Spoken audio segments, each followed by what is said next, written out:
नमस्कार दोस्तों, आज की कहानी है इंसान की सोच ही जीवन का आधार है।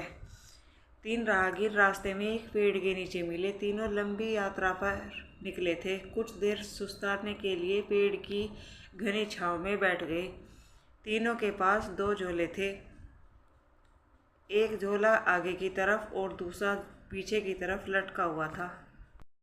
तीनों एक साथ बैठे और यहाँ वहाँ की बातें करने लगे, जैसे कौन कहाँ से आया, कहाँ जाना है, कितनी दूरी है, घर में कौन कौन है। ऐसे कई सवाल जो अजनबी एक दूसरे के बारे में जानना चाहते हैं। तीनों यात्री कद काठी के समान थे, पर सबके चेहरे के भाव अलग अलग थे। एक बहुत थका निराश लग रहा था, जैसे सफ़र ने उसे बोझिल बना दिया हो। दूसरा थका हुआ था पर बोझिल नहीं लग रहा था, और तीसरा अत्यंत आनंद में था। एक दूर बैठा महात्मा इन्हें देख मुस्कुरा रहा था। तभी तीनों की नज़र महात्मा पर पड़ी और उनके पास जाकर तीनों ने सवाल किया कि वे मुस्कुरा क्यों रहे हैं। इस सवाल के जवाब में महात्मा ने तीनों से सवाल किया कि तुम्हारे पास 2-2 झोले हैं, इनमें से एक में तुम्हें लोगों की अच्छाई को रखना है और दूसरे में बुराई को। बताओ क्या करोगे? एक ने कहा, मेरे आगे वाले झोले में मैं बुराई रखूँगा ताकि जीवन भर उनसे दूर रहूं, और पीछे अच्छाई रखूँगा। दूसरे ने कहा, मैं आगे अच्छाई रखूँगा ताकि उन जैसा बनूं, और पीछे बुराई ताकि उनसे अच्छा बनूं।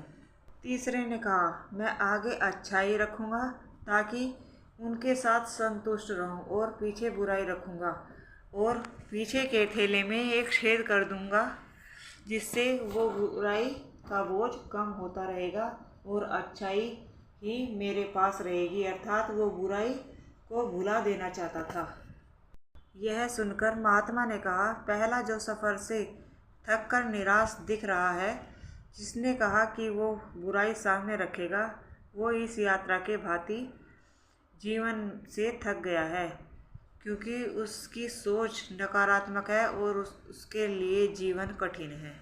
दूसरा जो थका है पर निराश नहीं, जिसने कहा अच्छाई सामने रखूँगा पर बुराई से बेहतर बनने की कोशिश में वो थक जाता है, क्योंकि वो बेवजह की होड़ में है।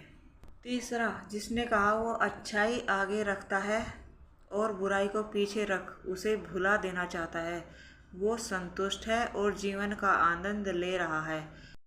इसी तरह वो जीवन यात्रा में खुश है। दोस्तों, इस कहानी से हमें यही सीख मिलती है, जीवन में जब तक व्यक्ति दूसरे में बुराई को ढूंढेगा, वो खुश नहीं रह सकता। जीवन भी एक यात्रा है, जिसमें सकारात्मक सोच जीवन को खुशहाल बनाती है। जीवन में क्रोध सबसे बड़ा बोझ है और क्षमा सबसे सुंदर और सरल रास्ता, जो जीवन को बोझहीन बनाता है। दोस्तों, कहानी सुनने के लिए आपका धन्यवाद।